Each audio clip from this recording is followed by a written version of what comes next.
കോൺഗ്രസിന്റെ സ്ഥാനാർത്ഥി നിർണയ ചർച്ചകൾ ഇതാ ദില്ലിയിൽ നടക്കുകയാണ്. മധുസൂദനൻ മിസ്ത്രിയുമായി സണ്ണി ജോസഫ് കൂടിക്കാഴ്ച നടത്തുന്നു. റിപ്പോർട്ടർ പൊളിറ്റിക്കൽ ബ്രേക്കിംഗ് വാർത്തകളിലേക്കാണ് നമ്മൾ പോകുന്നത്. നിയമസഭാ തെരഞ്ഞെടുപ്പിൽ ഇതാ വട്ടിയൂർക്കാവിൽ കെ മുരളീധരൻ UDF സ്ഥാനാർത്ഥിയാകും. കൊയിലാണ്ടിയിൽ മുല്ലപ്പള്ളി രാമചന്ദ്രൻ മത്സരിക്കും. കോൺഗ്രസ് ആദ്യഘട്ട സ്ഥാനാർത്ഥി പട്ടിക 22-നാണ് പ്രഖ്യാപിക്കുക. കൊട്ടാരക്കരയിൽ ഐഷ പോറ്റി, മണലൂരിൽ TN പ്രതാപൻ എന്നിവർ സ്ഥാനാർത്ഥികളാകും. അതേസമയം നിയമസഭാ തെരഞ്ഞെടുപ്പിൽ സ്ഥാനാർത്ഥിയാകുമെന്ന സൂചന മുല്ലപ്പള്ളി രാമചന്ദ്രനും നൽകി. റിപ്പോർട്ടറിനോട് സംസാരിച്ചപ്പോൾ അദ്ദേഹത്തിന്റെ പ്രതികരണം കൂടി കേൾക്കാം. അഖിലേന്ത്യാ കോൺഗ്രസ് കമ്മിറ്റിയാണ് തീരുമാനമെടുക്കേണ്ടത്. ഹൈക്കമാൻഡ് അന്തിമമായിട്ട് ഞാൻ യെസ് ഓർ നോ എന്ന് ആരോടും ഇതുവരെ പറഞ്ഞിട്ടില്ല. കഴിഞ്ഞ തവണ ഹൈക്കമാൻഡ് എന്നോട് നിർദ്ദേശിച്ച സമയത്ത് തന്നെ ആ ലോക്സഭാ ഇലക്ഷനിൽ ഞാൻ പറഞ്ഞു ഞാൻ മത്സരിക്കില്ല. അസംബ്ലി വന്നപ്പോൾ ഞാൻ പറഞ്ഞു എനിക്ക് 140 കോൺസ്റ്റിറ്റ്യൻസിൽ എനിക്ക് കോൺസെൻട്രേറ്റ് ചെയ്യണം, I will have to run around എന്ന് ഞാൻ പറഞ്ഞാണ്. അപ്പോൾ ഹൈക്കമാൻഡിന് അത് തീർച്ചയായിട്ടും അത് ഉൾക്കൊള്ളാൻ അവർക്ക് സാധിക്കും. ഇത്തവണയും ഹൈക്കമാൻഡ് ആവശ്യപ്പെട്ട് കഴിഞ്ഞാൽ ഞാൻ എൻ്റെ അഭിപ്രായം തീർച്ചയായിട്ടും രേഖപ്പെടുത്തും. പാർട്ടിക്ക് തീർച്ചയായിട്ടും ഒരു അനിവാര്യമായ ഘട്ടത്തിലൊക്കെ തന്നെ പാർട്ടിയോടൊപ്പം എല്ലാ കാലത്തും നിന്നൊരാളെന്ന രൂപത്തിൽ പാർട്ടിക്ക് അനിവാര്യമാണെങ്കിൽ തീർച്ചയായിട്ടും ഇത്തരം കാര്യങ്ങളെക്കുറിച്ചൊക്കെ തന്നെ ഞാൻ ഗൗരവത്തോട് പരിഗണിക്കുന്നതാണ്. എന്നെ ആരെയും പരിചയപ്പെടുത്തി കൊടുക്കേണ്ട കാര്യമില്ല. ഞാൻ കുട്ടിക്കാലം മുതൽ ഈ കോഴിക്കോട്ട് നിന്നാണ് എൻ്റെ രാഷ്ട്രീയം തുടങ്ങിയത്. ഒരാളെ സംബന്ധിച്ചിടത്തോളം അദ്ദേഹം പോപ്പുലർ ആവുക എന്ന് പറഞ്ഞാൽ അദ്ദേഹത്തിൻ്റെ പേഴ്സണൽ ക്രെഡിബിലിറ്റിയാണ്, ഇൻറ്റഗ്രിറ്റിയാണ്, പിന്നെ അദ്ദേഹത്തിൻ്റെ ഒരു പ്രോബിറ്റി ഇൻ പബ്ലിക് ലൈഫ്. അത് ഈ നിമിഷം വരെ ഉയർത്തി കൊണ്ടുപോകാൻ ഞാൻ പരമാവധി പരിശ്രമിച്ചിട്ടുണ്ട്. റോഷിപാലാണ് വിശദാംശങ്ങളുമായി ചേരുന്നത്. റോഷിപാൽ, ഗുരുവായൂർ ഉൾപ്പെടെ പലയിടങ്ങളിലും കെ മുരളീധരന്റെ പേര് കേട്ടിരുന്നു. പക്ഷേ വട്ടിയൂർക്കാവിൽ ഉറപ്പിക്കുകയാണ് കെ മുരളീധരൻ.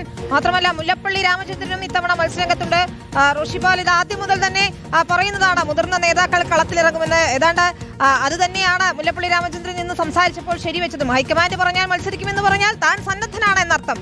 ഇനി മുതിർന്ന നേതാക്കൾ ആരൊക്കെ വീണ്ടും മത്സരരംഗത്തേക്ക് എത്തുന്നു എന്ന ആകാംക്ഷ കൂടിയുണ്ട്. സ്ഥാനാർത്ഥികളെ വേഗത്തിൽ പ്രഖ്യാപിക്കാനുള്ള നീക്കം കോൺഗ്രസിന്റെ ഭാഗത്തുനിന്നുണ്ട്. അതുകൊണ്ടാണ് KPC അധ്യക്ഷൻ സണ്ണി ജോസഫ് ഇന്ന് ദില്ലിയിലെത്തി മധുസൂദനൻ മിസ്ത്രിയുമായി കൂടിക്കാഴ്ച നടത്തുന്നത്. ഇപ്പോൾ ദീപാദാസ് മുൻഷിയുമുണ്ട്.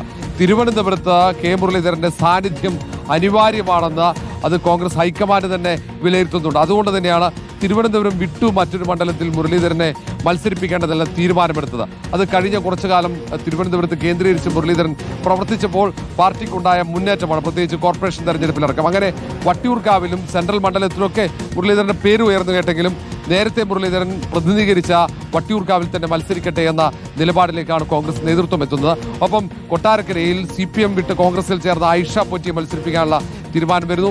മണലൂരിൽ TN പ്രതാപൻ, മുൻ തൃശ്ശൂർ MP കൂടിയായ TN പ്രതാപനെ മത്സരിപ്പിക്കണമെന്ന തീരുമാനമാണ്. അതിനൊപ്പമാണ് മുല്ലപ്പള്ളി രാമചന്ദ്രൻ കൂടി മത്സരിപ്പിക്കുന്ന തീരുമാനത്തിലേക്ക് കോൺഗ്രസ് നേതൃത്വം എത്തുന്നത്. ഇനിയും പ്രധാനപ്പെട്ട ചിലർ മത്സരിക്കുമെന്ന സൂചനകൾ വരുന്നു. ഇതിൽ ആദ്യഘട്ടത്തിൽ 30-ൽ കൂടുതൽ ഏതാണ്ട് 40ഓളം സീറ്റുകളിലെ സ്ഥാനാർത്ഥികളെ പ്രഖ്യാപിക്കുക എന്ന ലക്ഷ്യമാണ് കോൺഗ്രസ് നേതൃത്വത്തിലുള്ള. ഇക്കാര്യത്തിലുള്ള ചർച്ചകളാണ് ഇപ്പോൾ ദില്ലിയിൽ തുടരുന്നത്. ഏതായാലും ഏറെ വൈകാതെ തന്നെ കോൺഗ്രസിന്റെ സാധ്യതാ പട്ടിക, ആ പ്രാഥമികമായ സാധ്യതാ പട്ടിക ഇവർ അത് പൂർണ്ണമായി ഉണ്ടാകില്ല, ഭാഗികമായിരിക്കും.